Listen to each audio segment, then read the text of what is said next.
4 ವರ್ಷಗಳಿಂದ ಕ್ರಮ ಕೈಗೊಳ್ಳದ ಪಿಡಿಒಗೆ ಹೇಳಿ ಧಿಕ್ಕಾರ. ಬೇಕೇ ಬೇಕು, ಬೇಕೇ ಬೇಕು. 4 ವರ್ಷಗಳಿಂದ ಕ್ರಮ ಕೈಗೊಳ್ಳದ ಪಿಡಿಒಗೆ ಹೇಳಿ ಧಿಕ್ಕಾರ. ನಿರ್ಮಾಣ ಶೆಲ್ಟರ್ಸ್ ಭೂಗಳ್ಳರ ಬೂಟು ನೆಕ್ಕುತ್ತಿರುವ ಅಧಿಕಾರಿಗಳಿಗೆ ಹೇಳಿ ಧಿಕ್ಕಾರ. ಬೇಕೇ ಬೇಕು, ಬೇಕೇ ಬೇಕು, ನ್ಯಾಯ ಬೇಕು. ಅಧಿಕಾರಿಗಳ ಬೂಟು ನೆಕ್ಕುತ್ತಿರುವ ಭೂಗಳ್ಳರಿಗೆ ಹೇಳಿ ಧಿಕ್ಕಾರ.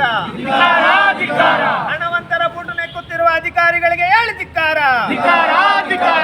ಸಂಘಟನೆಗಳಿಗೆ ಸಹಕರಿಸದ ಅಧಿಕಾರಿಗಳಿಗೆ ಹೇಳಿ ಧಿಕ್ಕಾರ. ಹಣವಂತರ ಬೂಟು ನೆಕ್ಕುತ್ತಿರುವ 420 ಅಧಿಕಾರಿಗಳಿಗೆ ಹೇಳಿ ಧಿಕ್ಕಾರ. ಖಾತೆ ವಜಾ ಮಾಡೋದಕ್ಕೆ ಫೈಲ್ ಪುಟಪ್ ಮಾಡಿದ್ದಾರೆ, ಸೈನ್ ಹಾಕ್ಬೇಕು. ಸೈನ್ ಹಾಕಿರೋ ಕಾಪಿ ನಮ್ಗೆ ಇವತ್ತು ಕೊಟ್ಟಿದ್ರೆ ನಾವೇ ಎದ್ದೋಗ್ಬಿಡ್ತಾ ಇದ್ವಿ. ಅವ್ರು ಬರಲಿ ಬನ್ನಿ, ಇವತ್ತು ಇಲ್ವ ಅಂತಲ್ಲ, ನಾಳೆ ಬಂದ ತಕ್ಷಣ ಆಫೀಸಲ್ಲಿ ಇರೋದು ನೋಡ್ಕೊಂಡು ನಮ್ಮ ಕೋಲಾರ ಆಫೀಸಲ್ಲಿ ಇರೋದು ನೋಡ್ಕೊಂಡು ಇವಾಗ ಯಾವ ವಿಚಾರದಲ್ಲಿ ನಂಬಕ್ಕೆ ಸಾಧ್ಯ ಇಲ್ಲ ಸರ್. ನಾವು ಬೆಳಗ್ಗೆ ಮೇಲೆ ಪಿಡಿಒ ಎಲ್ಲ ಅವ್ರು ಮುದ್ರಾಜಣ್ಣಲ್ಲೇ ಬೈಲಿ ಅಲ್ಲ ಇಷ್ಟಲ್ಲ, ಇನ್ನೊಬ್ಬ ಮುದ್ರಾಜಣ್ಣ ಆನೆಕಲ್ ಬೈಲಿ. ಬೆಳಗ್ಗೆ ಪಿಡಿಒ ಇವು ಅಂತ ಇತ್ತು ನಾನು ಏನು ಬೇಕು ಮಾಡ್ತೀನಿ, ಅದು ರೆಕಾರ್ಡ್ ಮಾಡಿ ನಮ್ಗೆ ಆಗ್ತದೆ. ಪಿಡಿಒ ಇವು ಅಂತ ಕೇಳಿರೋದು ಇಲ್ಲ ಐತೆ ನೋಡಿ ರೆಕಾರ್ಡ್. ಏನು ಬಂತು ಸರ್, ಏನು ಬೇಕು ಅವ್ರ ಕಡೆಯಿಂದ ಮಾಡಿಸ್ತೀನಿ. ಪಿಡಿಒ ಇವು ಇನ್ಸೂರೆನ್ಸ್ ಅಲ್ಲಪ್ಪ, ನಿರ್ಮಾಣ ಸರ್ವಿಸ್ ಕಡೆಯಿಂದ ನಾಳೆ ಅದು ಲೆಟರ್ ಸರ್ ಇವತ್ತು ಇರೋಣ ಸರ್, ಇವತ್ತು ಹೋರಾಟ ಮಾಡ್ತಾರೆ ಇವ್ರು ಮಾಡ್ತಾರೆ. ಇವರು ಅದಕ್ಕೆ ಮೊದಲು ನಮ್ಮನ್ನ ಆ ಕಡೆ ಎಲ್ಲ ನೋಡಿದ್ದಾರೆ, ಕೋಟೆ ಅದು ನಾವು ಹೋರಾಟ ಮಾಡೋದು. ಆದರೆ ಡೆಮಾಲೇಷನ್ ಮಾಡೋದು ಆನೇಕಲ್ ಯೋಜನಾ ಪ್ರಾಧಿಕಾರ ಮಾಡಬೇಕು. ಅವ್ರು ಇವ್ರಿಗೆ ಮಾಡಿಬಿಟ್ಟಿದ್ದಾರೆ. ಇನ್ನು ಅವ್ರದ್ದೇನಿಲ್ಲ, ಅವ್ರ ಕೈ ತೊಗೊಂಡ್ಬಿಟ್ಟಿದ್ದಾರೆ. ಪಿಡಿಒನೇ ಡೆಮಾಲೇಷನ್ ಮಾಡಬೇಕು. ಯಾಕಂದರೆ ನಾವು ಸರ್ ಈಗ ನಾವು ಸಣ್ಣದೊಂದು ಅಂಗಡಿ ಹಾಕೊಂಡ್ರೆ ಪಿಡಿಒ ಒಂದು ಹಿಂಗೆ ಇರ್ತಾನೆ, ಸೇಮ್ ಅಂತೆ, ಬೇರೆ ಏನಿಲ್ಲ. ಅದು ಸರ್ಕಾರಿ ಜಾಗ, ಸರ್ಕಾರಿ ಕೆರೆ, ಸರ್ಕಾರಿ. ಅದು ಲಕ್ಷ್ಮೀನಾರಾಯಣ ಶಶಿ ಪಾಟೀಲ್ ಅವ್ರದ್ದು ಕಂಪ್ಲೇಂಟ್ ಬಂದೈತೆ ಸೈಬರ್ ಆಫೀಸಲ್ಲಿ. ಅದು ಯಾರಾದರೂ ನೀವು ಹಾಂ, ಅದು ವಿಷಯ ಯಾರಾದರೂ ಒಬ್ಬರನ್ನಾದ್ರೂ ಲಕ್ಷ್ಮೀನಾರಾಯಣ ಅಲ್ಲೇ ಇದ್ದಾನಂತೆ, FIR ಆದ್ರೂ ಅಲ್ಲಿ ಲೇಔಟಲ್ಲೇ ಇದ್ದಾನೆ. ಲಕ್ಷ್ಮೀನಾರಾಯಣ ಅಲ್ಲೇ ಇದ್ದಾನೆ, ಅವನು ವಯಸ್ಸಾಗಿದೆ. ಅಲ್ಲಲ್ಲ, ಶಶಿ ಪಾಟೀಲ್ ಲೇಔಟಲ್ಲಿ ಇದ್ದಾನೆ.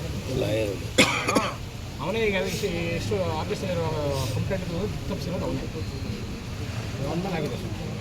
ನಮಸ್ತೆ sir, thank you so much sir. Anekal EO office ಎದುರು ಅಂಬೇಡ್ಕರ್ ಸೇವಾ ಸಮಿತಿಯಿಂದ ಅನಿರ್ದಿಷ್ಟಾವಧಿ ಹೋರಾಟ ಹಾಕ್ಕೊಂಡಿದ್ದೀವಿ.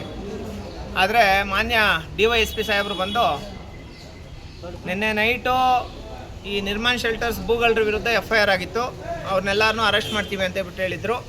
ಜೊತೆಗೆ ಇಒ ಅವ್ರ ಕಡೆಯಿಂದ ಮೊದಲಿಗೆ ಖಾತೆ ವಜಾ ಮಾಡಿಸ್ತೀವಿ, ಅದಾದಮೇಲೆ ಇದನ್ನು ಯಾವುದು ನಮ್ಮ ಬಿಲ್ಡಿಂಗ್ಸ್ ಅಕ್ರಮ ಕಟ್ಟಡಗಳನ್ನ ಡೆಮಾಲೇಷನ್ ಮಾಡ್ತೀವಿ ಅಂತ ಹೇಳ್ಬಿಟ್ಟು ಇವು ಅವ್ರು ಹೇಳಿದ್ರು. ಅವ್ರ ಮಾತಿಗೆ ನಮ್ಗೆ ನಂಬಿಕೆ ಇಲ್ಲ. ಇವ್ರು ನಮ್ಮ DYSP ಸಾಹೇಬರು ಮತ್ತು ಸರ್ಕಲ್ ಇನ್ಸ್ಪೆಕ್ಟರ್ ಸಾಹೇಬರು, ಸಬ್ ಇನ್ಸ್ಪೆಕ್ಟರ್ಗಳು ಇವರೆಲ್ಲರೂ ಬಂದು ಇಲ್ಲ ಕಾನೂನಾತ್ಮಕವಾಗಿ ಕ್ರಮ ನಡೀಲಿ, ಅಕಸ್ಮಾತ್ ನಡೆದಿಲ್ಲ ಅಂದಾಗ ನೀವು ಮತ್ತೆ ಬಂದು ಇಲ್ಲಿ ಹೋರಾಟ ಮಾಡಿರಿ, ಅದಕ್ಕೆ ನಾವು ಅವಕಾಶ ಕೊಡ್ತೀವಿ ಅಂತ ಹೇಳಿದರು. ಈ ಸಲ ನಾವು ಹೋರಾಟ ಮಾಡೋದಕ್ಕೆ ಯಾವುದೇ ಪರ್ಮಿಷನ್ ಸಿಕ್ಕಿದ್ದಿಲ್ಲ, ಆದರೂ ನಾವು ಬಂದು ಹೋರಾಟ ಮಾಡಿದ್ವಿ. ಮುಂದಿನ ದಿನಗಳಲ್ಲಿ ಇನ್ನು ಕೇವಲ ಕಡಿಮೆ ಕಾಲಾವಕಾಶ ಮಾನ್ಯ ತಾಲೂಕು ಇಒ ಮತ್ತು PDO ಅವ್ರು ಕೊಡ್ತಾಯಿದ್ದೀವಿ. ಇವ್ರ ಖಾತೆಗಳು ನಕಲಿ ಖಾತೆಗಳು, CSIT ನಕಲಿ ಖಾತೆಗಳು ವಜಾ ಆಗಿ ಇವ್ರ ವಿರುದ್ಧ ಕ್ರಮ ಆಗಿಲ್ಲ, ಆ ಬಿಲ್ಡಿಂಗ್ಸ್ ಡೆಮಾಲೇಷನ್ ಆಗಿಲ್ಲ ಅಂದರೆ ಮತ್ತೆ ಇಲ್ಲೇ ಬಂದು ಹೋರಾಟ ಮಾಡ್ತೀವಿ ಸರ್. ಅದು ಹೊಸದಾಗೆ, ಅದು ಇದೆಲ್ಲ ಹೊಸದಾಗೇನಿಲ್ಲ, ಇದೇ ಹೋರಾಟನ ಕಂಟಿನ್ಯೂ ಮಾಡ್ತೀವಿ. ಈಗ ಮಾನ್ಯ ಪೊಲೀಸ್ ಇಲಾಖೆಗೆ ನಾವು ಗೌರವ ಕೊಟ್ಟು ಇವತ್ತು ಮಾಡ್ತಾಯಿದ್ದೀವಿ.